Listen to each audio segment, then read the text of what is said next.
오늘은 전라도를 그리스도께로 네 번째 시간입니다. 다섯 번째 시간으로 기독교 세계관에 대해서 함께 나누고자 합니다. 기독교 세계관으로 무장되는 것에 대해서 함께 나누고자 합니다. 역사 무기화 전략이라는 말이 있습니다. 역사 무기화 전략. 역사 무기화 전략은 역사를 전쟁이나 정치적 목적의 무기로 활용하는 행위를 말합니다. 대표적인 예로 북한의 6.25 전쟁이 있겠습니다.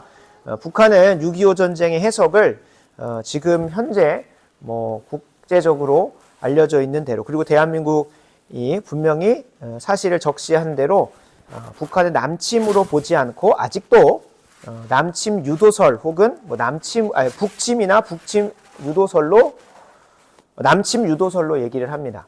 그러니까 북한은 아직도 사실 정보를 은폐 혹은 왜곡하여 동족 상잔의 비극을 대한민국의 북침으로 해석해서 이 대한민국, 이 남한 때문에 분단의 고통을 겪고 있는 것처럼 지금 한 2천만 명이나 되는 북한 주민들을 세뇌시키고 있습니다. 독재 정권의 세습과 존속을 위해 역사의 사실을 자신의 입맛에 맞게 해석하는 김일성, 김정일, 김정은 이 괴뢰 정부는 지금도 이 역사 무기화 전략을 통해서 대한민국에 대한 증오를 부추기고 있고, 그리고 적화 통일을 위한 사상적 기반을 계속해서 다져왔습니다. 최근 이제 김정은이 한반도 한국가를 이제 포기하고 두 국가론 혹은 두 정부론을 이제 추구하면서 이제 북한 사람들도 통일에 대한 생각을 많이 이제 적었겠지만은 그 전까지만 해도 지금 이 대한민국이 북침을 해서 만들었던 6.25 전쟁은 미군이 혹은 미국이 이제 남한을 이용을 해가지고 지금 남한이 식민지 상태에 있어서 북한이 내려가서 그들 해방시켜줘야 된다라고 하는 식으로 지금 역사에 대한 해석을 완전히 왜곡시키거나 혹은 사실 정보가 있는데 그거를 은폐시켜가지고 아시겠지만 북한에서 인터넷 쓰는 숫자가 1%도 안 됩니다. 그러니까 정말로 세상 외부 정보가 다 닫혀 있다 보니까 이제 보통 이제 탈북하게 되는 경우는 이제 여기 북쪽이나 남쪽에서 넘어가고 있는 그런 대북 전단이나 혹은 대북 방송이나 혹은 여러 소식들을 통해서 좀 접할 뿐이지 지금도 세상 정보와 완전히 닫혀져 있죠. 그래서 어렸을 때부터 계속 배워왔던 역사 교육 안에서 남한은 지금도 미국이나 혹은 서구 사회에 식민 생활을 하고 있고 그들을 적화 통일해주는, 이 북한이 남한을 잘 통일해주는 것이 그들을 그 어려움으로부터 해방시켜주는 것이라고 역사 인식을 갖고 있습니다. 그러니까 이 역사적인 사실에 대해서 단 하나의 사건인데도 6.25를 북침으로 혹은 남한에서 그걸 침범하도록 유도했다라고 하는 여러 가지 이론들을 통해서 북한 자신 안에서 누구를 적을 만들어 놓은 겁니까? 남한을 적을 만들어 놓고 혹은 한반도를 자신들의 국가인데 마치 지금 국제사회가 말하는 것처럼 북한이 괴뢰 정부로 인해서 지금 대한민국의 영토를 불법 침입하고 있는 게 국제법상 맞는 상황이잖아요. 정부로 인정이 안 되기 때문에. 그러나 지금 남한을 지금 북한 사람들이 그렇게 보고 있다는 거예요. 역사가 다르게 해석이 되니까 그렇게 본다는 겁니다. 그러니까 이게 역사 무기화 전략입니다. 그러니까 우리가 지금 많이 공격당하는 것들 중에 하나가 중국의 이제 동북아 관련해가지고 고구려가 원래는 저기 중국 역사 속에서 한 변방에는 민족이었고 속국이었다라고 하는 식으로 해가지고 땅을 이렇게 동북 공정을 한다든지 하잖아요. 그러니까 이게 단순히 그냥 역사 사건에 대해서 이렇게 해석하고 저렇게 해석하고 하는 문제가 아니라 그거 하나를 가지고 뭘 만들까요? 정당성과 정통성을 만드는 거예요. 그래서 러시아와 우크라 전쟁 같은 경우도 그냥 푸틴이 갔다가 박은 게 아닙니다. 실제적으로 역사 사건 속에서 우크라이나와 러시아 사이에 어떤 영토에 대한 정통성과 정당성이 이 역사 속에서 이것은 원래 우리 땅이었다라고 주장을 하는 것이고, 팔레스타인 지금 가자 지구나 이스라엘 땅 같은 경우도 여러 가지 상황 속에 있겠지만 분명히 역사에 대한 무기화 전략으로 누구든지 그렇게 해석을 하고 있는 겁니다. 그렇게 해서 그들이 추구하고자 했던 건 뭘까요? 김정은 3대 세습 그 독재 정권의 존속이었겠죠. 그리고 그들의 권력을 유지시키기 위해서 누구를 희생양 삼습니까? 북한 주민들의 생명을 희생양 삼아서 자신들의 독재 정권을 존속시키는 겁니다. 세습을 계속 유지하고. 근데 제가 갑자기 이제 오늘 수요기도회 때 기독교 세계관 얘기를 하면서 이 역사 무기와 전략을 이야기하는 이유가 무엇이냐? 단순히 이 문제는 뭐 역사 교육과 관련된 문제에서 끝나는 것이 아니라 실제로 기독교 세계관을 우리가 바라볼 때 있어서 특히 오늘 함께 읽게 되는 골로새 2장 8절도 분명히 사단 마귀가 역사 무기와 전략처럼 분명한 사실 정보를 뭐 합니까? 왜곡하거나 은폐하거나 부분적으로 공개함을 통해서 왜곡되게 바라보게 한다는 거예요. 분명히 우리는 그리스도 예수를 믿는다고 하고 하나님 나라를 꿈꾸는 성도들이고 하나님 나라 백성이라고 스스로는 이야기를 하는데 이 성경 전체 안에서 부분적으로 보거나 혹은 세상적인 시선을 가지고 성경을 바라보다 보니 우리가 한국교회 역사 속에서 많이 반성했던 것처럼 기복주의 신앙이거나 혹은 분명히 우리가 참된 성도라고 한다면 우리의 삶 가운데 꿈꾸고 바라봐야 되는 건 자기를 부인하고 자기 십자가를 지면서 그 결과는 하나님 사랑하고 이웃 사랑하는 것이어야 되는데 근데 포장지로는 기독교인이라고 포장을 해놓고 다른 삶을 사는 거예요. 그래서 뒤에서 살펴보겠지만 그런 삶을 사는 것을 우리가 이 골로새 2장 8절에서 분명히 얘기하는 것처럼 초대교회 때부터 계속 있었다는 거예요. 그게 초대교회만 있었냐? 아니요. 어떻게 보면 아담과 하와 때부터 있었고 그 뒤에 이어지는 이스라엘 백성들이 수많은 이방 민족과 이방 문화들을 접하면서 하나님을 마음대로 바꿔놓고 이게 하나님일 거라고 만들었던 금송아지 사건이나 수많은 우상, 수많은 제단들이 다 있었다는 거죠.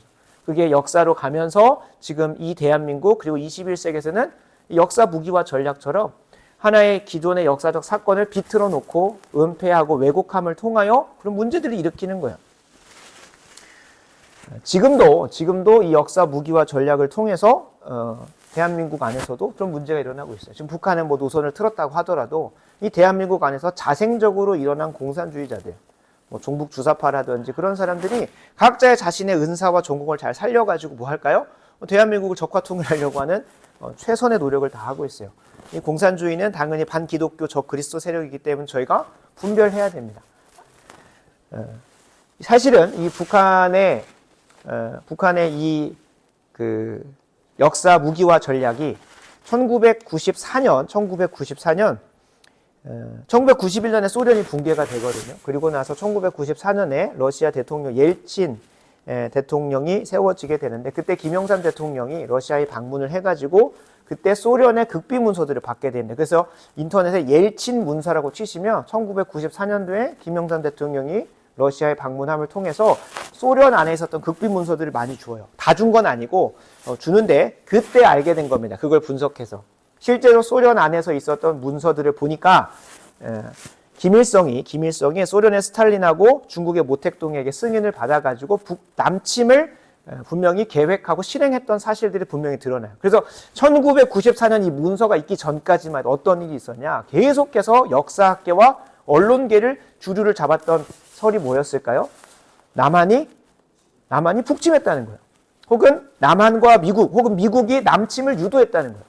그런 식으로 해석을 하면 목사님 북침이 뭐가 어떻고 남침이 어떻습니까? 라고 하는 문제가 아니라 이게 북침이 되는 순간 역사적 사실 안에서 북침으로 해석하는 순간 대한민국의 정통성이 사라져버려요. 이 대한민국 남한의 정통성이. 이런 식으로 하나의 역사적 사건을 비틀어버리면 대한민국이란 나라가 뭐가 될까요? 이거 잘못 세워진 정부네 라고 해석을 해버리게 되는 거예요. 그렇게 하면서 대한민국의 국부였던 이승만 대통령에 대해서도 우리가 잘못 해석하게 점점 더 이게 계속 퍼즐이 맞춰져 가는 거죠. 그러니까 그러한 해석이 주류를 이루었던 거예요. 이전까지만 해도. 근데 1994년도에 그것이 나오면서 북한이 뭐였구나? 남침을 한 거였구나. 이 사실을 알고 북한에 대해서 막 소망했던 북한처럼 우리가 공산화돼야 된다고 생각했던 수많은 학생들이 그 옐친 문서 이후에 다시 돌이키게 되는 시간들도 있었어요. 역사에 대한 잘못된 해석이 이렇게 무서웠던 거예요. 우리나라는 정통성이 없는 나라다. 북한이 더 정통성이 있다고 하면서 그렇게 적화통일, 대한민국을 갖다가 바치려고 하는 움직임들이 역사 속에 있었던 겁니다. 근데 문제는 지금도 그런 일들이 일어나고 있다는 거예요.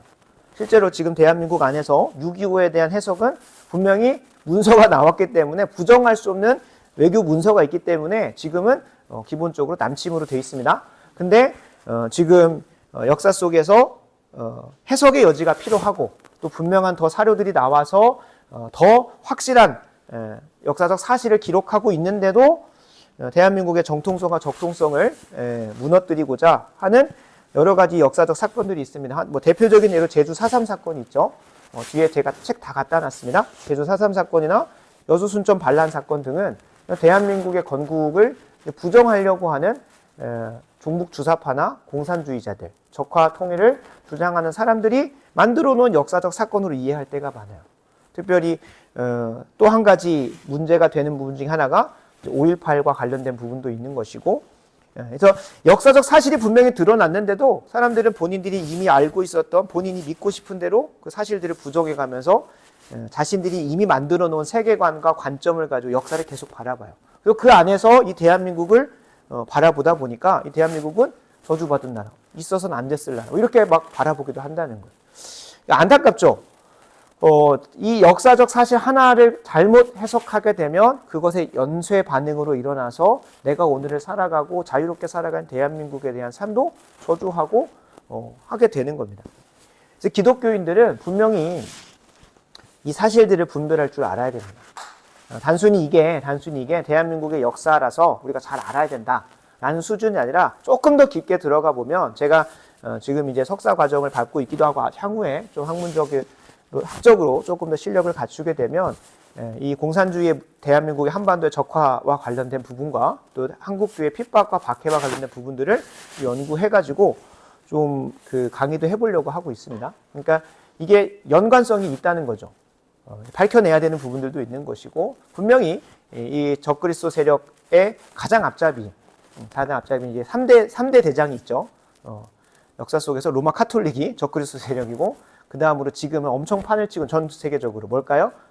이슬람 세력이 있겠고, 세 번째로는 공산주의 세력이 있습니다. 그러니까 이 3대 대장은 분명히 우리가 연구해야 될 필요가 있어요. 연구해야 될 필요가 있어요. 한국교의 핍박, 교회의 핍박과 박해와 관련해서 엄청나게 밀접한 관련이 있기 때문에 이것은 단순히 정치 이슈다, 이건 단순히 타종교 이슈다, 이건 하나의 민족 이슈다 라고 하면서 치부하고 끝낼 게 아니라 역사 안에서 어떠한 연관성이 있었고, 이것이 지금도 우리에게 어떻게 교묘하고 속임수를 쳐가면서 우리 신앙을 무너뜨리는지, 우리를 핍박하는지를 분별하셔야 됩니다. 왜냐하면 지금 이 시대는 내가 왜 이렇게 핍박당하는지 박해당하는지도 모를 정도로 그냥 박해를 당하고 있어요. 왜 우리가 그리스도인의 삶을 사는 게 분명히 세상에 미움이 있다고 하는데, 여러분 진짜 우리 미움 받고 있거든요, 기독교가. 근데 나한테 직접 피부가 안 와닿으니까 그게 내게 미움이 안 오는 것처럼 보여지지만 여러분 엄청난 미움이 있습니다. 기도하시다 보면, 영적으로 눈이 열리다 보면 분명히 기독교가 지금 엄청 박해를 받고 있어요. 근데 로마 카톨릭이 무슨 기독교를 박해하고 있습니까? 이슬람 세력이 무슨 기독교를 박해하고 있습니까? 그건 좀 다른 나라 이야기더라고 하더라도 대한민국 안에서 공산주의 세력이 얼마나 기독교를 박해하고 있는지를 눈에 못 보시면 안 돼요. 눈에 못 보시면 안 돼요. 그래서 우리가 역사 무기와 전략에 대해서도 한번 오늘 이 시간을 통해 한번 좀 알아두는 것도 필요합니다. 역사에 대한 바른 해석이 얼마나 중요한 것인지.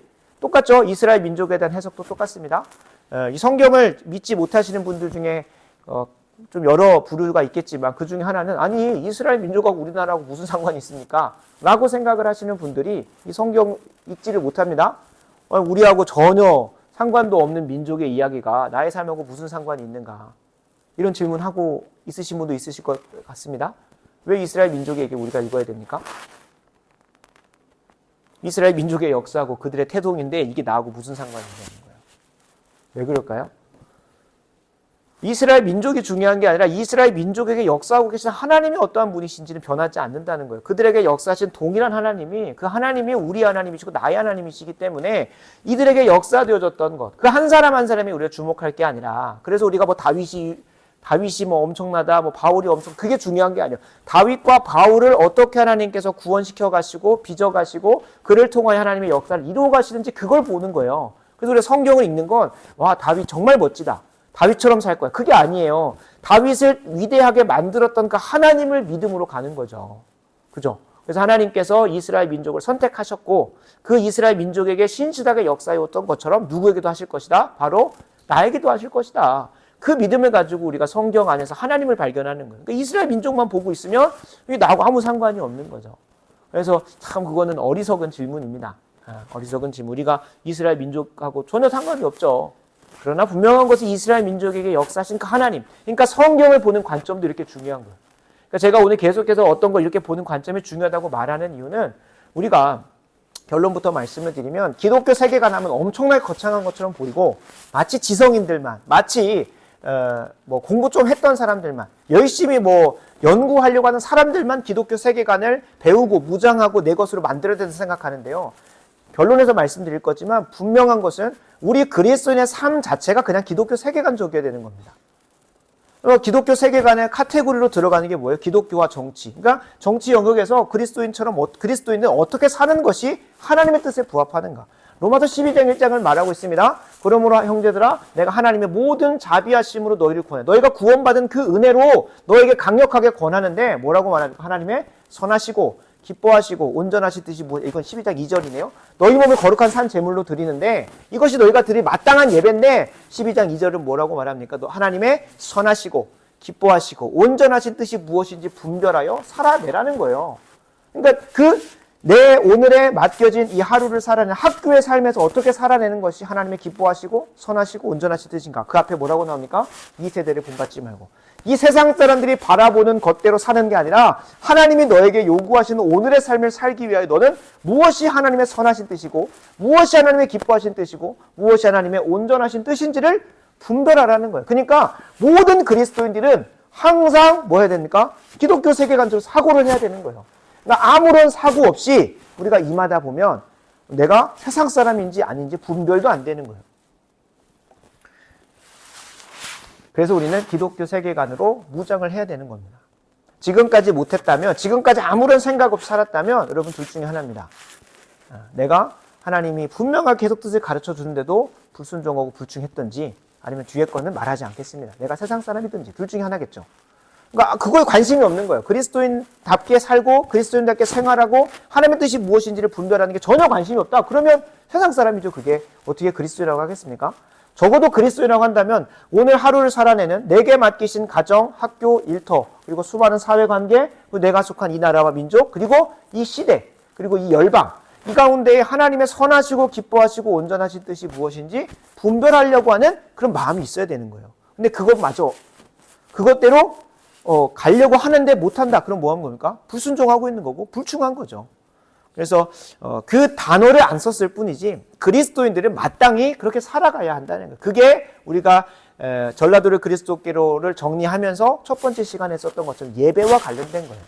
하나님이 나를 오늘 어디로 이끄시는데 에덴 동산으로 이끌어 놓으셨는데 이곳에서 하나님의 뜻대로 경작하고 지키는 게 무엇인가 그걸 알아야 되는 것 아니겠습니까? 그죠? 하나님께서 나를 왜 오늘 하루를 살게 하시는가? 이 시간을 허락하시는가? 오늘 나를 왜 이 삶을, 이 장소를 보내서 이런 삶을 살게 하시는가? 깊이 고민해 보시는 게 그리스도인에게 마땅한 책무이고 그것을 아주 종합적으로 얘기하면 기독교 세계관이라는 거예요. 기독교 세계관. 세상을 어떻게 바라보며 살아가야 될 것인가? 이 역사 무기와 전략은 사단 마귀도 많이 썼습니다. 가장 첫 번째로 죄가 들어왔고 교회 안에 세상적 세계관 혹은 철학, 인본주의적인 세계관이 들어온 사건이 무엇이라고 말씀드렸죠? 창세기 3장에 아담과 하와가 선악을 알게 한 나무의 실과를 먹은 사건입니다. 역사를 비꼬았죠. 어떻게 비꼬았습니까? 하나님이 분명히 반드시 이것을 먹으면 정령 죽으리라고 말씀하셨어요. 반드시 죽는다고 하셨어요. 근데 사단 마귀가 뭐 했습니까? 들었어요. 은폐했고 왜곡시켰습니다. 안 죽는다라는 거예요. 그죠? 하나님에 대한 이미지와 하나님의 말씀을 왜곡시켜버린 거예요. 그러니까 분명히 하나님과의 대화의 역사가 있는데 그 역사적 사실을 비틀어버리니까 하와가 속아 넘어간 거죠. 그래 먹어도 되겠네 라고 하는 거예요. 그러니까 이 사단 마귀가 쓰는 거나 공산주의자들이 쓰는 거랑 똑같다는 거예요. 그거는 왜 그럴까요? 사단 마귀가 공산주의 적그리스도 영이기 때문에. 근데 이 사단 마귀를 요한복음 8장 44절은 뭐라고 소개하냐면 거짓말쟁이요 거짓의 아비래요. 그러니까 사단 마귀는 항상 거짓말 한다는 거예요. 항상 거짓말. 아브라함에게도 찾아갑니다. 아브라함을 주님께서는 창세기 12장 1절 3절에 열방의 복의 근원으로 만들어 가시겠다고 약속하셨어요. 역사적 사건이 하나님께서 말씀하셨기 때문에. 근데 그 하나님의 약속을 현실의 인간적 지를 조금 섞습니다. 하와가 아니라 사라를 통해서 인간적 지를 조금 섞어요. 그러니까 뭐가 되는 거예요? 왜곡이 되고 은폐가 돼서 어디로 갑니까? 현 시대 지상 최대의 적그리스도 세력인 이슬람. 그죠? 로마 카톨릭보다 지금은 더 강력합니다. 지금 유럽이나 유럽 사회에서도 그렇고 중동에서만 역할하지 않습니다. 지금 유럽 사회를 지금 거의 기독교 국가를 다 이슬람 국가 만들고 있고, 최근에 아시겠지만 뉴욕 시장도 강성 이슬람 사람이 됐습니다. 이슬람계 미국인이 된 거죠. 그러니까 이제 거기도 이제 그런 방향이 찾아오겠죠. 정치 위정자들을 그렇게 바꿔가면서. 그러니까 이 아브라함이 그 말씀에 순종 안 하는 게 단순히 본인에게만 적용되고 끝나는 게 아니라 그 육체의 가시가 그 불순종함으로 불충성함으로 나온 그 열매가 어디까지 가는 거예요? 지금 아브라함에게 솔직히 어떤 영향도 안 줬을지 몰라요. 그 당시만 해도 이스마엘이 잘 따랐을 테니까. 근데 그 계보로 이어져서 이슬람이라고 하는 하나의 세력이 만들어지는데, 지금은 완전 적그리스도 세력이죠. 완전 적그리스도 세력. 세 번째로 제가 계속 말씀드리는 로마 가톨릭도 중세 1000년 동안 기독교를 얼마나 핍박했습니까? 그죠? 지상 최대의 적그리스도 세력이라고 한다면 지금은 이슬람. 근데 그 당시만 중세 때만 해도 1000년 동안이나 기독교를 완전히 핍박했던 이단 세력인 로마 가톨릭은 어떤 걸 왜곡시켰을까요? 분명히 예수님이 사도 베드로에게 이렇게 말씀하십니다. 사도 베드로가 너희는 나를 누구라고 고백하냐고 했을 때 베드로가 이렇게 말하죠. 주는 그리스도시요 살아계신 하나님의 아들입니다 라고 해요. 그리고 예수님께서는 그 고백 위에 누구를 세운대요? 교회를 세우시기로 하셨어요. 근데 베드로에게 세우셨다는 거예요. 그리고 베드로가 초대 황제고 교황이고, 그 베드로에게, 근데 베드로의 혈연도 아니에요. 혈육도 아닌데 본인들이 교황으로서 받고, 최근에 이번 교황은 어디죠? 미국 사람이에요. 이게 여러 가지 정치적 의미가 있다라고 해석은 그거는 여기서 다룰 건 아니겠지만, 분명한 것은 그들이 예수님께서 베드로에게 하신 그 말씀, 성경을 비틀어버려요. 성경적 역사를 비틀어버려서 자신들에게 맡겨요. 그리고 중세 1000년이나 지금까지도 교황을 거의 신처럼 알죠. 그래서 교황은 스스로를 누구라고 합니까? 예수 그리스도의 이 지상의 대리 통치자라고 하는 거예요. 예수님께서 이 땅을 통치하시는 대리 통치자로서 교황을 세우셨다고 해요. 스스로가. 그래서 엄청난 세력을 하면서 누구를 핍박합니까? 예수 그리스도께서 참된 머리가 되시는 교회를 핍박하고 있는 거예요. 핍박하고 있는 거예요. 왜 그럴까요? 거짓말쟁이요, 거짓의 아빈 사단 마귀가 시대마다, 장소마다 하나님이 말씀이 가르치는 것을 은폐하고 왜곡해서 어디에 이르지 못하게 할까요? 진리 되시는 예수 그리스도에게 이르지 못하게 하려고 하는 거예요. 그게 분명하게 기록된 게 어디입니까? 골로새 2장 8절, 오늘 본문인 거예요. 초대 교회 안에도 뭐라고 말하고 있습니까? 누가 철학과 헛된 속임수로 너희를 사로잡을까 주의하라. 이것은 사람의 전통과 세상 초등학문을 따름이요 그리스도를 따름이 아니라는 거예요. 이거의 속내를 보면 예수 그리스도, 하나님, 구원, 하나님 나라, 천국 이런 것들은 다 기독교적인 용어예요. 근데 이 용어 안에 내포된 의미가 다 다른 거예요. 분명히 나는 예수님 믿는다고 하고 교회 다니고 있는데 여기서 다 다른 예수를 만나고 있는 거예요. 성경이 이야기하고 있고, 이 성경을 통해서 성경을 가지고 성령이 조명하여 계시해 주시고 보여주시는 그 하나님이 아니라 내가 믿고 싶은 대로 믿는 하나님. 많은 경우 나의 삶의 경험을 가지고 하나님을 이해할 때가 많습니다. 성령이 조명해 주시기보다도 하나님이 이런 분이어야 해 라고 하면서 내 필요와 내 요구들을 투입해서 그렇게 믿을 때가 많아요. 그리고 그게 기본적으로 자유주의 신학자는 잘못된 신학의 방향을 가지고 있는 사람들인 거죠. 제가 주일 강좌에서 말씀드렸지만 분명히 내가 신학교에서 배운 대로 목회를 해보는데 그게 안 맞는 거예요. 적어도 누구한테는 내게 맡겨진 성도들에게는 아무런 이익이 없다는 거예요. 그래서 이 성도들의 필요와 니즈를 잘 수용해가지고 성경을 해석해주기 시작을 해요. 그래서 제가 조심스럽게 말하지만 대한민국의 오순절 교단이 그랬다는 거예요.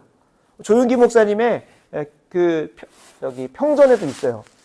아니 내가 물론 신학교도 오래 다니지도 않으셨고 또 오순절 교단이셨기 때문에 이제 신학적으로 잘 정립이 되지 않은 신학을 가지고 시작을 하셨지만 분명히 나와요. 천막교회 시작하면서 내가 지금 선포하는 이 나중에 죽으면 천국 갑니다 라고 하는 이 천국 복음이 이 자리에 앉아있는 오늘 뭐 먹으면서 살아야 되나, 오늘 어떻게 끼니를 때워야 되나, 그렇게 이 가난과 어려움 속에 살고 있는 성도들에게는 안 먹히더라는 거예요.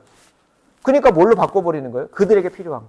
예수 믿으면 뭐 합니까? 천국 갑니다가 아니에요. 예수 믿으면 병이 낫습니다. 예수 믿으면 부자가 됩니다. 그렇게 전하신 거예요. 물론 이제 그 후반부로 가면서는 더 신학적으로 정리가 되셨겠습니다만은 초반엔 그렇잖다는 거예요.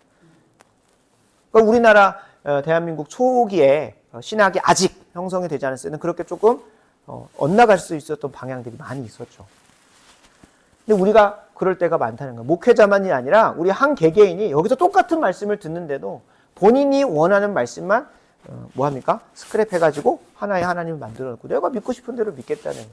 하나님이 요구하시는 신앙생활이 아니라 내가 믿고 싶은 대로 믿는 거예요. 그러니까 내가 내 마음대로 선택적으로 신앙생활해요. 선택적으로. 그러니까 마치 요즘에는 그렇죠. 문제가 되는 게 육신의 몸을 고쳐주는 의사가 분명히 어떤 처방전을 나눠주고 뭐 먹고 좀 쉬어라 라고 하면 분명히 말을 들어야 되는데 자기가 유튜브 본 게 있으니까 네이버에서 AI 뭐 제미나이나 뭐 이런 걸 찾아본 게 있으니까 굳이 이거 안 먹어도 되겠다. 심지어 그 약 성분까지 찾아봐가지고 이거는 안 먹어도 되겠네 하면 자기가 마음대로 빼요. 그러니까 자기가 다 의사가 되는 거예요. 근데 문제는 뭐 의사는 그렇다 쳐요. 그리고 본인이 뭐 고생하다 보면 더 좋은 의사를 찾아가 더 비싼 병원을 가면 하겠지만 신앙생활에 있어서 참 안타까운 건 영혼의 의사라고 말하고 하나님께서 영혼의 목자로 세워준 목회자의 말을 본인이 믿고 싶은 대로 믿는 거예요. 그러니까 성경에서 약속하고 있는 복이 하나도 안 찾아가요. 진짜로 안타까운 거. 본인이 믿고 싶은 대로 본인이 하고 싶은 대로 신앙생활을 해요. 근데 그러다 보니까 당연히 뭐가 오겠습니까? 옆에 있는 사이드 이펙트가 나오겠죠. 사이드 이펙트. 본인이 원하지 않는 모습들이 당연히 나오죠. 안타깝죠. 아니면 본인이 정말로 하나님에서 복 받고 싶으면 정말 본인이 신학교 가가지고 잘 정립해가지고 그대로 신앙생활을 하든. 근데 그럴 열심이 없는데 분명히 하나님께 세우신 이 강단의 말씀 선택적으로 믿어버리는 거예요. 너무나 안타깝죠. 너무나 안타까워요. 그래서 참 신기하게도 그 목회 서신이라고 하는 디모데 전서와 디도서에는 그리스도인의 하나의 성품, 꼭 이 세상에 살아갈 때 중요합니다. 죽어서 저 천국에서는 몰라요. 필요가 없나 봐요. 근데 이 세상에서 그리스도인으로 살아갈 때에 필요한 성품 중에 하나를 이걸 꼽습니다. 신중함. 신중함. 좀 나중에 한번 그 성경 검색하는 신중이라고 쳐보세요. 그러면 다 어디 나오냐? 디모데 전서와 디도서에만 나와요.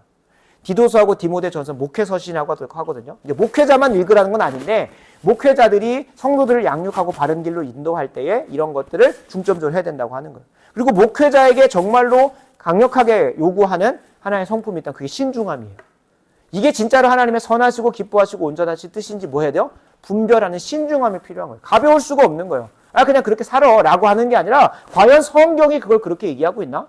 정말로 가정을 꾸리는 데서 성경이 그렇게 꾸리라고 우리에게 가정을 명한대로 하라고 하나? 라고 하는 것들.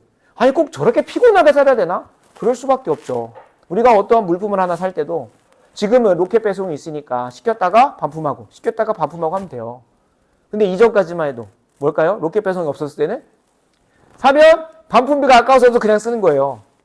반품하고 교환하는 배송비가 7,500원, 10,000원이고 물품은 5,000원짜리인데 그러면 뭐 하겠습니까? 당연히 그냥 써버리는 거죠. 어쩔 수 없이. 그게 좋든 안 좋든. 근데 이제는 로켓 배송이 되니까 쉽게 반품하고 또 쉽게 교환하고 하는 거예요. 근데 문제는 우리의 영혼은 그게 즉각적으로 반응이 안 온다는 거고. 그잖아요? 우리 영혼에게 우리 육신은 잘못된 걸 먹으면 금방금방 와요. 탈이 나든지 아프든지 힘들든지 해요. 근데 우리 영혼은 잘못된 걸 먹어도 그게 금방 즉각적으로 반응이 안 와요. 즉각적으로 반응이 안 오고. 그리고 내 영혼의 문제에 대해서 깊이 신중하게 임하려고 하지 않는 거예요. 안타깝죠.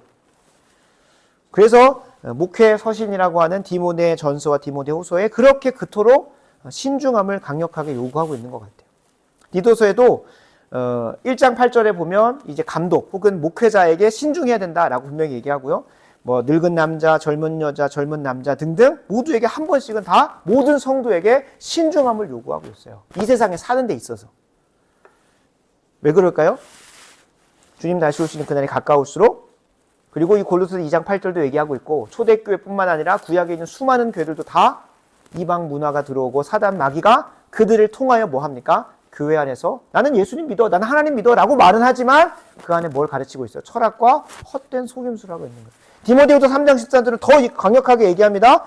그 마지막 때가 더 가까울수록 속이는 자들이 뭐 한다고 합니까?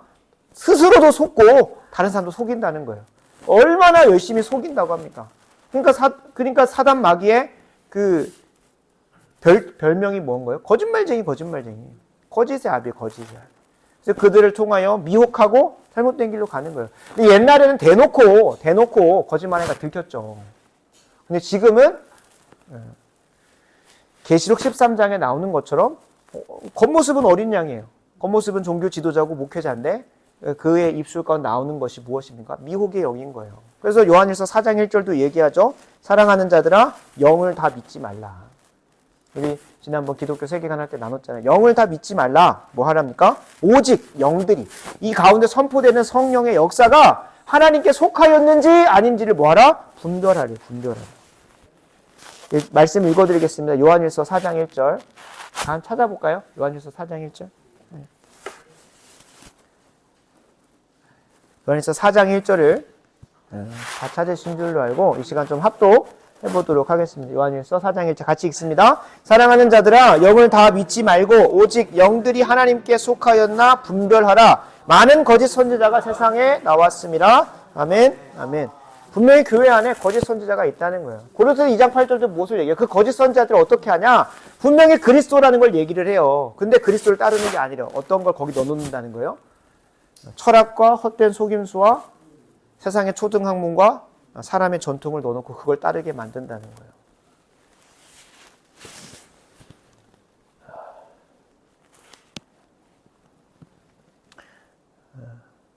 실제로 이단들, 우리 현대 사회에서 많이 사회적 무리를 일으키고 있는 이단들은 대놓고 성경을 가지고 뭐합니까? 자기 스스로를 재림 예수라고 만들어 버렸어요.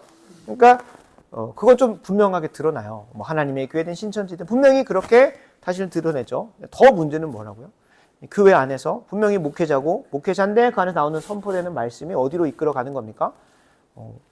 잘못된 길로 인도가 가는 거예요. 자신을 재림 예수라고 말하진 않아요.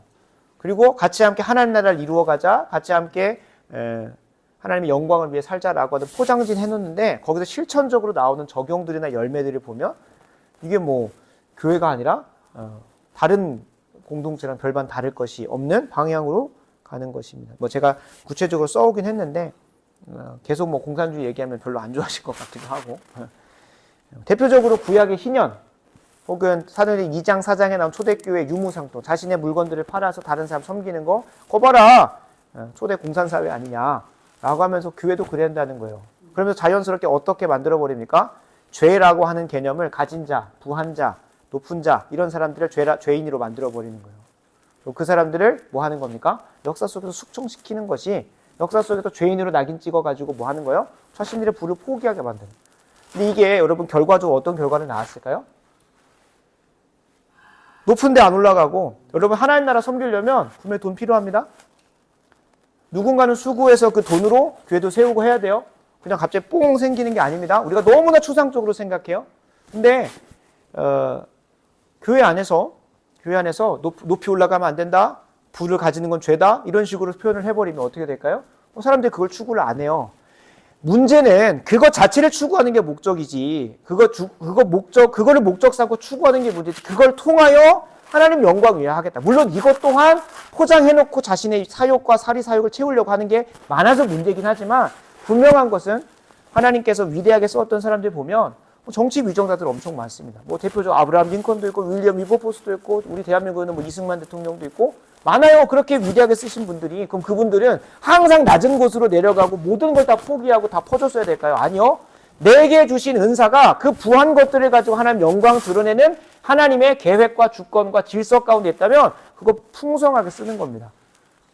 반대로 이 사람들이 얘기하는 정말로 기독교적인 이상적인 모습이 뭘까요? 예수님께서 저 하늘보좌 우편에 있었던 모든 영광 내려놓고 봤으니까 낮은 데로 내려가는 것만 옳다고 말을 해요. 그래서 없는 자, 가난한 자, 병든 자, 연약한 자들의 하나님이라고 얘기를 해요. 제가 계속 말씀드리죠. 하나님은 부한 자의 하나님이시기도 하고 가난한 자의 하나님이시기도 해요. 왜요? 하나님이 부한 자는 부한 자로 질서 가운데 그렇게 주신 거예요. 근데 이 부한 자의 부를 나쁜 것이라고 치부해버리면 하나님을 부정해버리는 거예요. 정치 위정자들에게 거기는 가면 안 된다. 거기 높은 곳이 가면 안 된다. 다 낮은 곳으로 가가지고 막 섬기죠? 그러면 법 하나 바꿔버리면 이 섬기는 것도 못 해버려요. 그러니까 이 정치 위정자들 누가 가 있습니까? 원래는 그리스도인들이 가서 그곳에서 세상의 소금과 빛된 역할을 해야 되는데 이 공산사회주의자들이 그리스도라는 얘기해놓고 하나님 나라 이루어가는 얘기하고 낮은 곳으로 내려가다 얘기해놓으니까 부한자들, 있는 자들은 다 죄인 취급해버리니까 뭐가 됩니까? 다 그거 포기하고 이쪽으로 오는 거예요. 그리고 그것도 다 누가 가져가? 누군가는 그걸 해야 돼, 그곳에서. 누군가는 그 역할을 누가 하는 거예요? 믿지 않는 그리스도인들이 하거나, 제가 오늘 통계를 찾아봤습니다. 대한민국 지금 국회에 국회의원이 300명인데 그 중에 29%가 87명이 그리스도인들이에요. 근데 그들이 뭘 만듭니까? 해교회적이고 반그리스도적이고 적그리스도적인 정책과 법안을 만들어요. 왜 그럴까요? 교회 안에서 안 가르쳤기 때문에 그래요. 교회 안에서 그리스도인 혹은 하나님 나라 혹은 구원, 복음 이런 걸 얘기는 하는데 그 안에 진짜 성경이 이야기하고 있는 걸 제대로 가르쳐 놓지 않았기 때문에 그 자리에 가서 딴 얘기하고 있는 거예요. 세상 속에서 어떻게 빛되게 살아야 될까? 어떻게 하면 세상 속에서 소금되어 살아가야 될까? 이 고민을 안 하는 거예요. 당장 뭐만 합니까? 뒤에서 나누겠지만 성속 이원론 쪽으로 생각하는 거예요. 세상 것은 세상에서 알아서 하라고 그러고 우리는 교회 안에서 영혼 구원만 하면 된다는 거예요. 근데 그게 완전 떨어지냐고요. 안 된다는 거예요. 그리고 교회 안에서도 세상에 이 진리가 교회 안에만 묶여있게 하지 말고 어디로 비춰야 되는 거예요? 세상을 향해서 비춰줘야 되는 거예요. 물론 이 땅에 완전한 하나님 나라가 임할 수는 없습니다. 주님이 다시 오시는 그날 완성되는 것뿐이에요. 그럼에도 불구하고 그리스도인들에게 맡겨진 사명과 소명 안에서는 충성되게 뭐 해야 되는 겁니까? 그곳을 하나님의 나라를 일구어 가는 게 우리에게 맡겨진 소명인 거예요. 소명. 그것이 어떤 사람에게는 가정이라고 하는, 비록 전 작다고 생각 안 하지만 가정이라고 하는 한정된 범위일 수도 있고, 어떤 누군가에게는 학교, 일터일 수도 있겠고, 어떤 누군가에게는 뭐 교육, 복지 이런 막 엄청나게 큰 영역일 수도 있고, 어떤 누군가에는 나라와 민족 규모일 수도 있고, 어떤 누군가에게는 전 세계적인 한 열방과 한 시대일 수 있어요. 그거는 모르는 거예요. 근데 그러니까 이 공산 사회주의자들이 교회 안에 들어와가지고 그런데 올라가면 안 된다는 거예요. 그런 부 갖고 있으면 안 된다는 거예요. 그러면서 자신의 사유재산을 포기하라는 게 아니라 뭡니까? 자신에게 이미 하나님께 주신 은사들을 다 포기하라는 거예요. 그리고 어디로 가래요? 교회에서 열심히 섬기는 거? 그거 너무 중요하죠. 그거 하지 말라는 게 아니라 그가 세상 속에서 마땅히 섬겨야 될 그 영역은 다 내팽개치고 교회 와서만 있는 거예요. 그게 진짜 잘못된 거죠. 그러니까 하나님께서 그에게 맡기신 사명에 불충한 거예요. 우리가 교회 모여서 열심히 섬기고 영혼을 세우는 이유가 뭡니까? 세상 가운데 가서도 또 더 잘 살아내기 위해서 여기서 또 위로도 받고 힘도 받고 함께 섬김의 능력도 기르고 나아가는 거예요. 바깥으로. 근데 교회 안에만 묶여져 있는 거예요. 복음과 진리가. 세상으로 안 나가고. 그러니까 힘써 고민해야 되는 겁니다. 힘써 고민해야 되는 거예요. 무엇이 내 인생을 향한 하나님의 선하시고 기뻐하시고 온전하신 뜻인지, 그리고 이 시대를 향한 이 교회를 통해서 어떤 일을 해가시려고 하는지에 대해서. 그래서 이 기독교 세계관은 그냥 조금 공부해야 되는 사람들, 이제 막 머리가 잘 돌아가는 20대, 30대, 이제 뭔가 배워야 되는 사람들에게만 모두에게 필요한 거예요. 모두에게. 다 적용을 해야 되는 거예요. 왜 그럴까요? 사단 마귀가 그리스도를 얘기하고 구원을 얘기하고 복음을 얘기하고 하나님 나라를 얘기하고 천국을 얘기하지만 그 안에 세상 철학과 사람의 속임수를 넣어놓고 그것만 잘 따라오면 된다. 근데 따라가 보니까 뭘 따르고 있는 거야? 알고 보니까 사람의 전통과 세상의 초등학문을 따르고 있다고 골로새 2장 8절에 얘기하는 거예요. 포장지는 기독교고 교회인데 그 안에 있는 내용물은 뭐인 거예요? 세상하고 똑같이 살아가는 거예요. 그래도 지금 우리 한국교회 안에서 기복주의는 그나마 좀 빠지는 것 같아요. 기복주의는 어떻게든 반성적으로 예수 믿으면 근데 이것도 잘 보셔야 돼요. 예수 믿으면 복 받습니다. 우리가 정말로 복 받으려고 교회 다니는 거예요. 어떤 복? 천국에 임하는 복. 우리가 거하는 곳곳마다 하나님과 동행하는 복. 우리는 진짜로 기복주의적인 신앙인 겁니다. 어느 누가 그렇게 가겠습니까? 아니 기복주의요 기복주의도. 근데 그것이 이 세상에 있는 물질의 복을 그것만 바라보니까 문제인 거지. 하나님께서 우리에게 복 주시려고 예수 그리스도를 보내셨고, 그리고 하나님과 동행하는 그 복을 누리게 하시려고 우리의 죄를 사하셨는데, 그리고 마치 이것도 다 복이고. 그러니까 우리가 분별을 해가야 됩니다. 뭐하게? 신중하게. 그리스도는 이 신중함이 필요해요. 신중함. 이전 세대보다 더 우리에게 요구가 됩니다.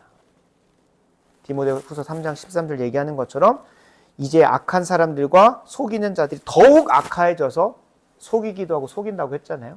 그러니까 우리가 더 분별해 가야 되는 거예요. 마지막 때가 가까울수록. 우리가 지금 계시록 통독하고 있잖아요. 7인 심판, 일곱 나팔 심판, 일곱 대전 심판이 가면서 뭐 21개의 심판이 있는 게 아니라 21개의 환란이 있는 게 아니라 역사가 거듭되어져 갈수록 범위와 강도가 세지는 것을 반복적으로 강조해서 표현한 거예요. 문학적으로 대환란과 심판이 그렇게 강해진다는 거예요. 그러니까 이 주님의 재림이 가까우면 가까울수록 우리에게 임하는 뭐가 환란과 심판과 고난과 박해가 강해질 수밖에 없어요. 그럼 여러분 기뻐하십시오. 당장 내일일 것 같은데 내일 아마 계시록 통독할 때 딱 나오는데 5번째 심판부터는 우리한테 별 효과가 없어요. 4번째 심판까지는 효과가 있는데 5번째 심판부터는 참된 성도들한테는 영향이 없어요. 내일 한번 말씀 통독해 보시면 그게 무슨 의미인지 아실 겁니다. 그래서 우리가 이 시대 가운데 날이 갈수록 적군은 사단 마귀는 속임수가 교묘해져요. 근데 누구는? 그리스도인들은 날이 갈수록 믿음이 좋다고 하는 미명 아래 아무런 생각을 안 하고 살아요. 신중하지 않다는 거죠. 근데 주님께서는 계속 각 복음서가 마무리될 때마다 그리고 바울 서신과 요한계시록을 통해 계속 얘기하는 게 뭘까요? 정신 차리고 깨어있고 분별하라는 거예요. 정신 차리고 깨어있고 분별하라는 거예요. 근데 아무도 그걸 안 해요. 그냥 나 예수 믿으면 천국까지 수준인 거고 그냥 묻지마 신앙으로 가는 거예요. 지금까지 해온 대로. 근데 하나님께서 매주 강단 부르시는 게 뭘까? 어떻게 보면 일평생 몇천 번 예배를 드리는데 맨날 똑같은 얘기만 하면 되죠. 예수님 믿으면 천국 갑니다. 그게 아니잖아요. 우리의 삶에 있는 모든 삶의 국면에 하나님의 선하시고 기뻐하시고 온전하신 뜻이 무엇인지 계속 가르쳐 주시는 거예요. 이번 주가 새롭고 다음 주가 새롭고 그러니까 한 번의 예배가 그냥 이번 주 안 드리면 다음 주 드리면 그게 아닌 거예요. 이번 주 졸았으니까 다음 주에 깨어있으면 되겠지. 녹화 방송 그게 아닌 거예요. 이번 한 주간 또 하나님께서 내게 삶에 맡겨진 자리에서 충성하게 하시는 삶의 국면이 있는 거예요. 그거를 놓치지 않게 해서 깨워서 말씀을 듣는 거예요. 예배 하루를 빠지는 것이 얼마나 우리에게 치명타인지를 아셔야 되는 거예요. 하나님은 그 한 번의 예배를 통해 우리가 어떤 순종을 원하시는지 계속 보게 하시는 거예요.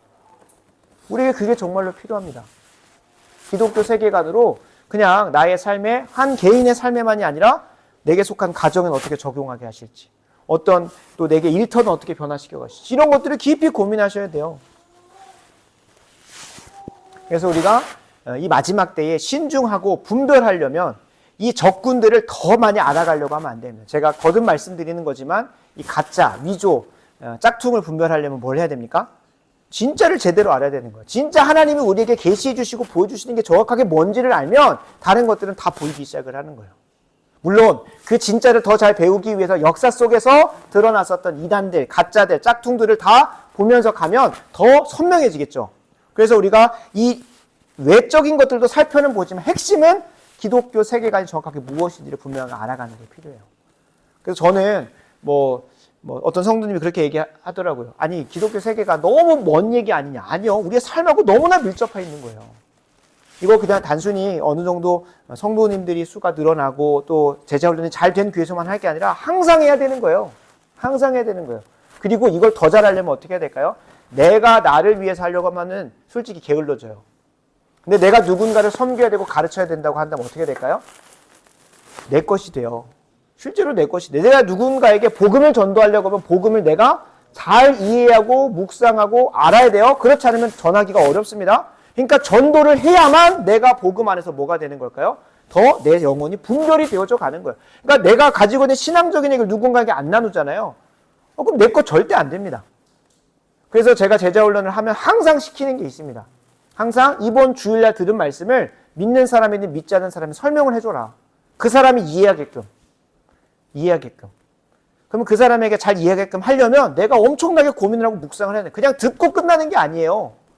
변덕쟁이에 대해서 설명을 해줘야 되죠. 고집쟁이에 대해서 설명을 해줘야 되죠. 왜 크리스찬이 그런 길을 가야 되는지 설명을 해줘. 그러면은 내 머릿속에도 그게 이해가 됩니다. 심지어 글까지 쓰고 누군가에게 보여주잖아요. 그럼 진짜 내 거가 됩니다. 그래서 제자훈련 때 그거 연습해요.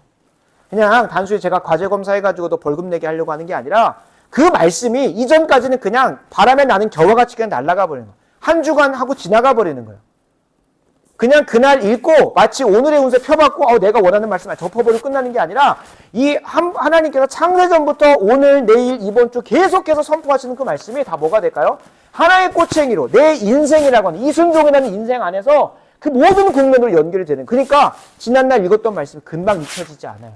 떠올라요. 왜 그럴까요? 모든 말씀이 다 연결돼서 한쪽 방향으로 이끌어 가시니까. 그러니까 하나님 뜻을 다 완벽하게 알 수는 없지만 선명하게 보이는 거예요. 아, 이거였구나. 근데 내가 뭐 합니까? 세상에 관심도 갖고 어떤 말씀 그냥 스킵해버리고 놓쳐버리고 그렇게 가는 거예요. 그렇게 놓고 가버리니까 실력도 성장이 안 되고 계속 찌웃하다가 계속 좌쪽으로 갔다가 우쪽으로 갔다가 계속 왔다 갔다 하다가 뭐 하게 될까요? 정방향으로 못 가요. 그래서 우리가 기독교 세계관으로 무장되셔야 됩니다. 뭐 이미 여기 이 자리에서 기독교 세계관에 대해서 또 다를 나눌 건 아니지만 그래서 오늘 이 자리에서는 우리가 기독교 세계관으로 왜 무장되어야 되는지를 분명히 말씀을 드리는 겁니다.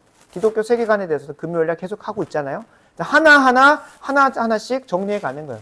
근데 여기서 우리가 분명히 기억해야 될 기독교 세계관 대전제가 있다면 우리는 한낱 피조물 인간일 뿐이고 심지어 죄로 인해서 그 역할마저도 제대로 못한다는 것을 인식하셔야 됩니다. 그리고 이 성경을 아무리 읽는다 한들 누가 조명해 주시지 않으면 성령 하나님이 조명해 주시지 않으면 그 뜻을 바르게 알 수 없다는 것을 겸손히 인정할 때 이 네 가지가 중요합니다. 나는 한낱 피조물이다. 그리고 이 피조물인데 심지어 뭐다? 죄인이다. 죄인이어서 이 인식 기능이 제대로 안 되니까 누가 도와주셔야 된다? 성령 하나님이 이것을 제대로 보여주시고 조명해 주셔야만 한다. 그래서 그것 앞에서 우리는 뭐 해야 된다? 태도가 겸손해야 된다는 거예요. 근데 이 네 가지에 완전 반대되게 생각하는 게 누굴까요? 세상적 세계관입니다. 제가 기독교 세계관을 뭐 총망라해서 다 정리하는 시간은 아니기 때문에 좀 전제적인 걸로 가장 기본적인 걸 네 가지만 말씀드립니다. 나는 피조물이다. 나는 죄인이다. 나는 성령의 도우심이 없이는 제대로 알 수가 없다. 그래서 나는 겸손해야만 한다. 반대로 세상 사람들은 내가 무슨 피조물, 나는 내 인식의 창조자다. 주체자다. 내가 주인이다 라고 생각하는 거예요. 두 번째, 나는 의인이다. 나는 그렇게 살아낼 수 있다고 생각하는 거예요. 제가 어떤 표현을 했죠? 인본주의자들 어떻게 한다 했죠? 인간은 완벽하다. 혹은 완전에 가까울 수 있는 가능성이 있는 존재다라고 보는 거예요. 그러니까 나는 내 인생의 주인이다. 첫 번째. 두 번째, 나는 의인이다. 나는 그렇게 계획한 대로 다 살아낼 수 있는 능력이 있는 사람이다 생각하는 거예요. 세 번째가 무엇일까요? 성령의 조명 없이 내가 내 마음대로 다 뭐 할 수 있다? 진리를 알 수 있다는 거예요. 진리를 알 수 있다는 거예요. 네 번째, 그러니까 뭐 할 수밖에 없을까요? 교만할 수밖에 없는 거예요. 교만할 수밖에. 그런 세계관, 그런 사고 안에서 성경을 보고 그런 사고 안에서 세상을 살면 철학자로 되는 거예요. 근데 반대로 하나님을 인정하고 그 앞에서 내가 피조물이고 내가 죄인이고 내가 성령의 도우심 없이는 살 수가 없고 그리고 겸손한 거. 그대로 가면 기본적으로 어떻게 될까요? 바른 길로 가게 돼 있습니다. 바른 길.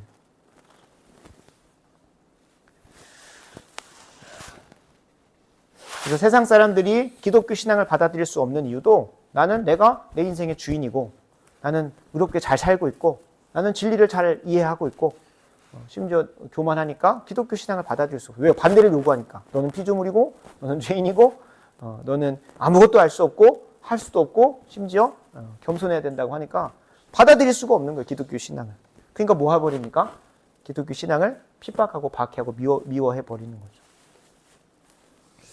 그래서 더 구체적인 것들은 기독교 세계관 금요일마다 하는 것 이미 영상 올라 몇 개가 좀 유실되긴 했지만 좀 잘 보시고 아니면 뒤에 이번에 기독교 세계관 관련해서 제가 다음 학기에 또 기독교 세계관을 좀 잘 준비해 보려고 여기 교회에서만이 학교에서도 그래서 책을 한 4-5권 사놨습니다. 그래서 필요하시면 한 번쯤 읽어보시면 도움이 많이 되실 거라 생각하고 적어도 분홍색 책 그거 하나만 한 챕터씩만 좀 시간을 내서 가지고 읽어보시면 내 사고가 바뀝니다. 기본적으로. 그래서 오늘 말씀을 마무리하면서는 우리 교회 안에 잘못 들어와 있는 여러 가지 그 철학들 중에 성속 이원론적인 거 있습니다. 성속 이원론 혹은 영육 이원론. 그러니까 지난번에는 유물론도 살폈었고 그리고 합리주의, 경험주의도 살폈잖아요. 성속 이원론이 있어요. 아니 우리 교회 안에서만 열심히 하면 되지. 열심히 예배만 드리면 되지. 뭐지 뭐 세상 가도 살아갈 필요가 있나? 사람들에게 선한 영향을 미쳐야 되나? 여러분 이거는 지독히도 잘못된 겁니다. 교회 안에서 맨날 예배 열심히 드린다고 해서 그 크리스찬 아닙니다. 구원받은 자라고 말할 수가 없어요. 왜요? 아니 오늘 읽기 전에 계시록 읽기 전에 읽었던 요한 1서에서 우리 안에 하나님의 사랑이 있는데 어떻게 형제 사랑이 드러나지 않을 수 있냐는 거예요. 우리가 그리스도 안에 속했다면 예수님 안에 속해 있고 성령이 내 안에 계시다면 뭐 하게 돼 있습니까? 다른 사람을 사랑하게 돼 있다는 거예요. 근데 그 사랑의 열매가 드러나지 않는데 너가 구원받은 백성이라고 확신하며 사냐는 거예요. 그 사랑이 어디로 향해야 됩니까? 자기 사랑, 세상 사랑하는 건 세상 죄인들도 다 갖고 있어요. 근데 구원받은 거듭난 신자에게서는 어떤 사랑이 드러날까요? 세상 죄인들에게서는 결코 발견할 수 없는 하나님 사랑, 이웃 사랑이 등장한다는 거예요. 하나님 사랑, 이웃 사랑이 열매 맺을 수밖에 없다는 거예요. 그 안에 있는 생명의 역사, 그렇게 열매 맺는 거예요. 근데 이게 어떻게 교회 안에 묶일 수 있겠습니까? 어떻게 교회 안에 묶일 수 있겠어요? 세상으로 향할 수밖에 없는 거예요. 세상으로. 그래서 이제 이런 그 성속 이원론자들이 어떻게 틀어막냐? 교회 안에서 세상 이야기하는 걸 틀어막아요. 오늘도 제가 여기 영광이랑 세용이를 데리고 앞에 이제 이 로비 공간을 꾸미려고 가구 단지를 한 두세 곳 갔다 왔는데 가면서 게임 얘기를 하더라고요. 내랑 있을 때 게임 얘기하지 마라 라고 했어요. 제가 틀어막았죠. 세상 이야기 하지 말라고.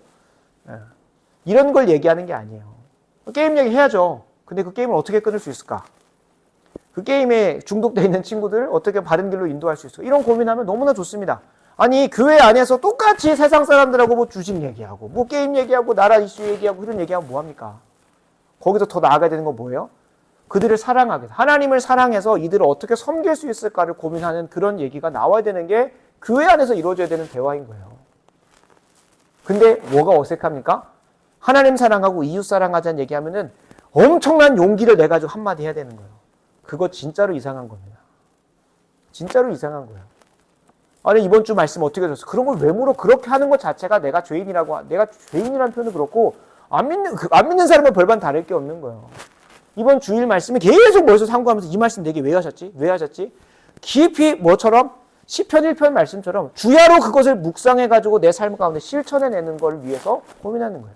아, 하나님 이번 주 이거 허락하시려고 이렇게 하려고 하시는구나. 근데 문제는 그런 분위기를 안 만드는 것도 문제지만 아예 세상 얘기 하지 말라고 하는 경우가 있어요. 왜요? 그 얘기하면 우리가 친한 사람들끼리 만나면 꼭 두 가지 얘기하지 말라 그러죠. 정치와 종교 얘기하지 말라 그러죠. 왜 그럴까요? 무조건 싸운다는 거예요. 그것도 그 안에 가지고 와가지고 그 안에서도 종교 얘기도 못하게 하고 정치 얘기도 못하게 그러면 안 된다고요. 제가 주일날 강단 얘기하지 않았습니까? 우리는 아무리 더러워도 정치와 예술 영역은 무조건 나아가야 돼요. 그곳에서 하나님의 이름이 땅바닥에 떨어지다 못해 저주받고 있고 망령되이 일컬어짐 받고 있어요. 그렇지 않아요? 미드나 미국 영화 보세요. 우리가 잘 안 들려고 거기에서 번역이 안 돼서 그렇지만 홀리쉿 하잖아요. 홀리가 뭡니까? 성령 하나님을 그냥 똥 취급하는 거예요. 똥 취급.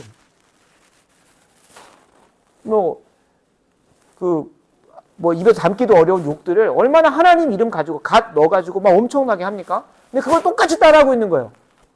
똑같이. 얼마나 망령되이 하나님을 일컫습니까? 그것들을 변화시켜 가려면 예술과 정치가 가야 돼요. 근데 뭘 얘기를 할까요? 그거 하면 싸운다는 거예요, 교회 안에서. 그럼 뭘 바꿔야 됩니까? 진리로 그것을 비출 걸 고민하려면 뭘 바꿔야 될까요? 내 성품을 바꿔야 되죠. 그런 분위기, 싸우는 분위기로 가게 만드는 내 더럽고 추악한 성품을 뭐 하는 거예요? 바꿔서라도 교회 안에서 정치와 경제와 사회와 문화, 예술 그곳에 하나님의 이름이 땅바닥에 떨어져 있어서 욕먹고 있는데 그것을 어떻게 바꿀 수 있을까 고민해야 되죠. 내 성품을 문제 삼고 그걸 얘기하지 못하게 봐. 그러니까 여러분 교회 안에서 성적인 얘기를 못 하잖아요. 그러니까 청소년들이 얼마나 방탕하고 빠집니까? 음란에. 교회 안에서 성교육을 엄청 해야 돼요. 세상 성교육이 얼마나 문란한데요. 교회 안에서 그런 얘기들이 정말로 민감하지만 잘 나눌 수 있도록 그런 장들이 마련되어줘야 돼요. 그게 얘기가 안 되니까 어떻게 합니까? 죄 가운데를 계속 숨는 거예요. 어둠 가운데로. 성적인 얘기만이 아니라 어둠, 정치, 경제, 사회, 문화 다 숨는 거예요. 그러니까 그 사람들이 미치고 팔짝 뛰는 거예요.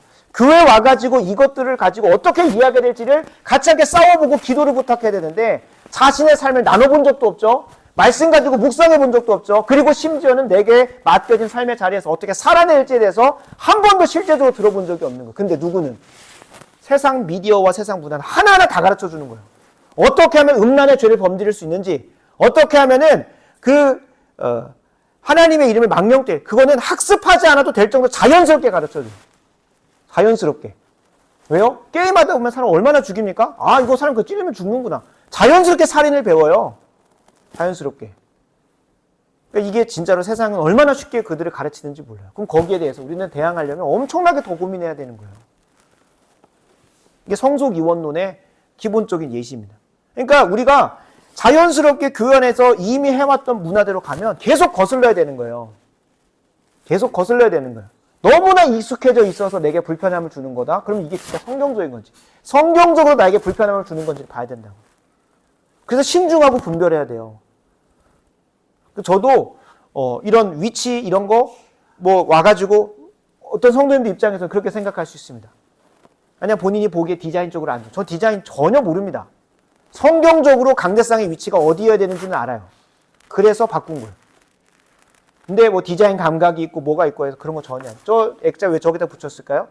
이봉규 목사님이 들어올 때 딱 우리 교회 공동체가 사랑 안에서 그 공동체를 보게 하는 거예요. 그리고 저 나갈 때 이 앞에다 딱 쓸 거예요.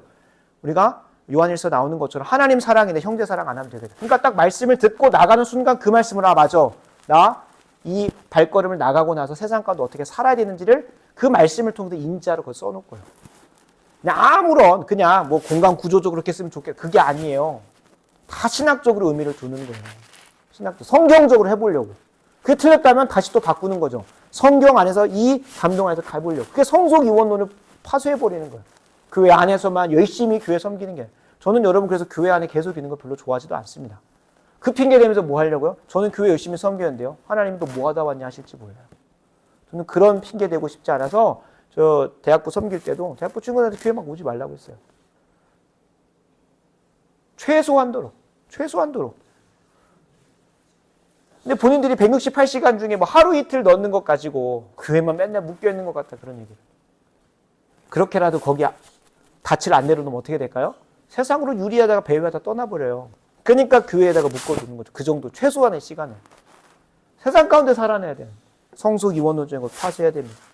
더 실제적인 예가 뭐 있을까요? 결혼에 대한 겁니다. 결혼에 대한 거. 하나님이 결혼과 가정을 허락하신 목적을 생각하지 않고 뭐만 따질까요? 대부분 청년들이 물어보면 첫 번째로 교회 다니는 배우자. 그것만 생각해요. 교회 다니는 배우자. 오늘 들은 말씀을 생각해보면 교회 다니는 배우자가 중요한 게 아니라 포장지는 교회 다니는 크리스찬일 수 있다고요. 근데 내용을 들어보면 나중에 내가 내 사명 감당하는 데서 핍박하는 사람이 될 수도 있어요.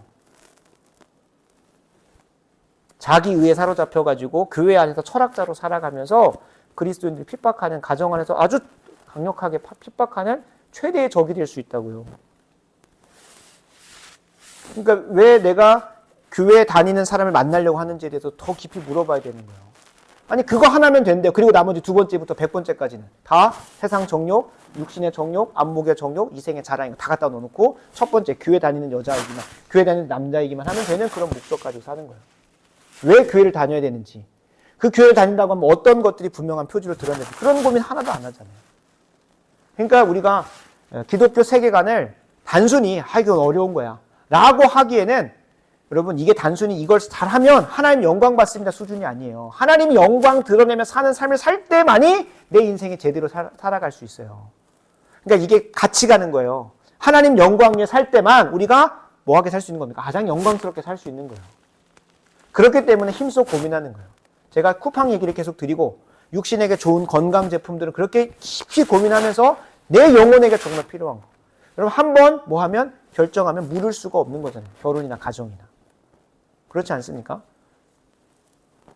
우리 세상 사람들은 결혼을 그냥 내 마음에 안 맞으면 언제든 이혼할 수 있다는 그런 선택지가 있기 때문에 그렇게 생각 안 하겠지만 그리스도인들은 그렇게 쉽게 안 나옵니다. 곤도져서 나오잖아요.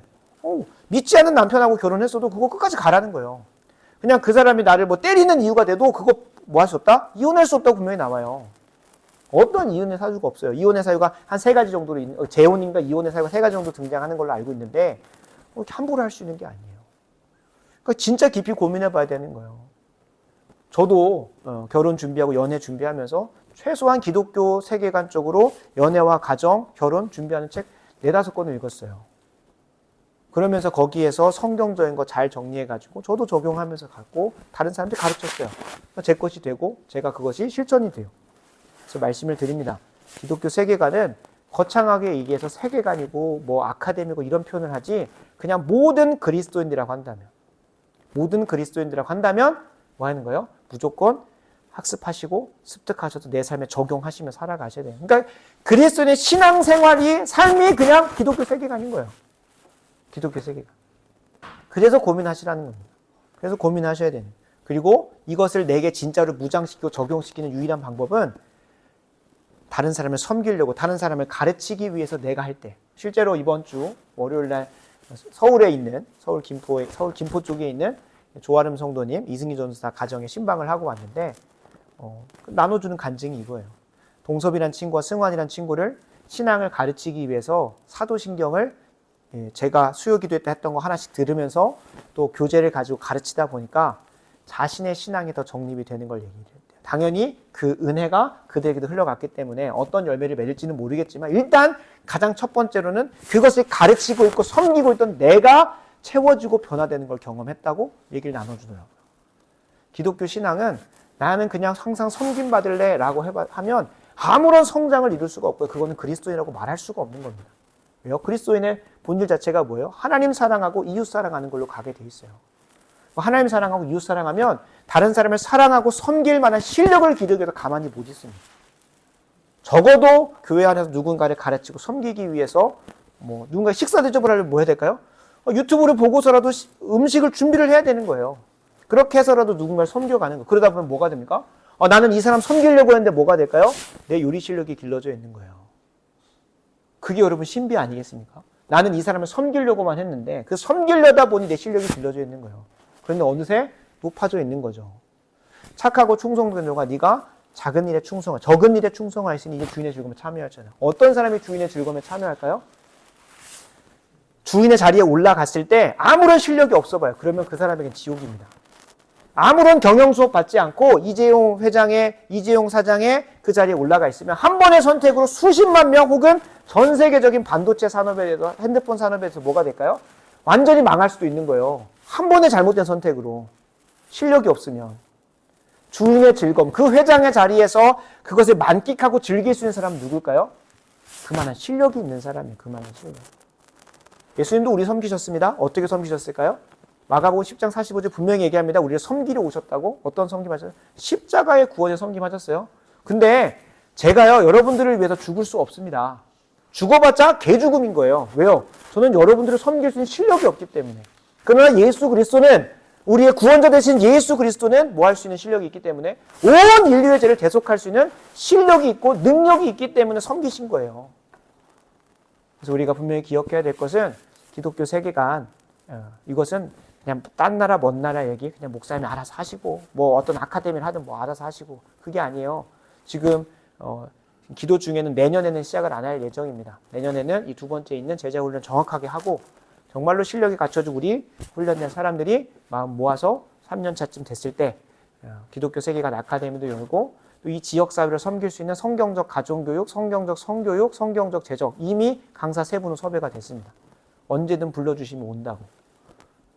그래서 뭐 재테크와 관련해서도 그 수십조 원을 본인이 자산 관리하셨던 삼성 분이 계신데 그 장로님 한 분이 이번에 또 잘 연결이 되면서 또 얘기를 해주셨어요.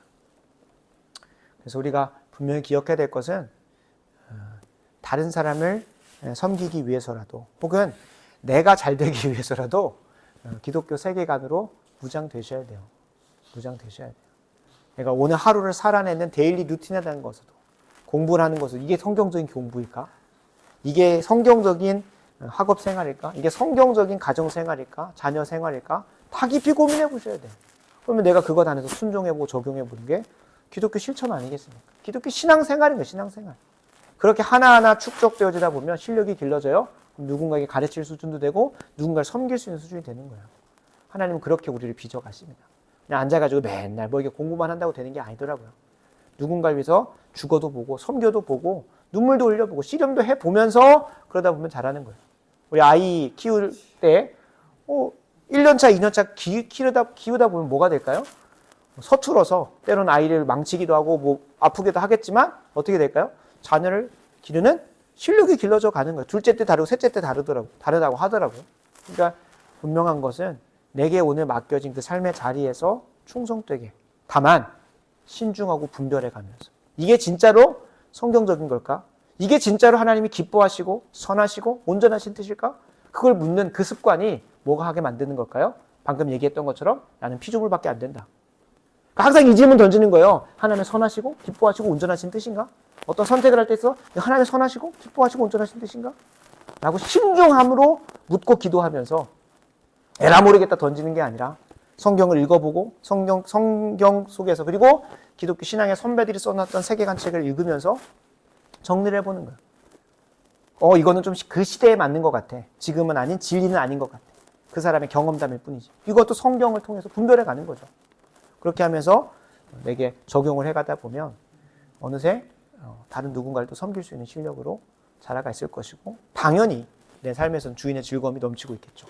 우리가 그런 자리로 갔으면 좋겠습니다. 우리 좋은 교회가 우리 교회 잘 되고 말지 뭐 그런 수준이 아니라 정말로 데살로니가 교회가 어디 교회를 섬겼던 것처럼 마게도냐 전체에 있는 교회를 섬겼던 것처럼 그런 실력이 있는 교회가 되어 갔으면 좋겠습니다. 기도하러 마무리하겠습니다.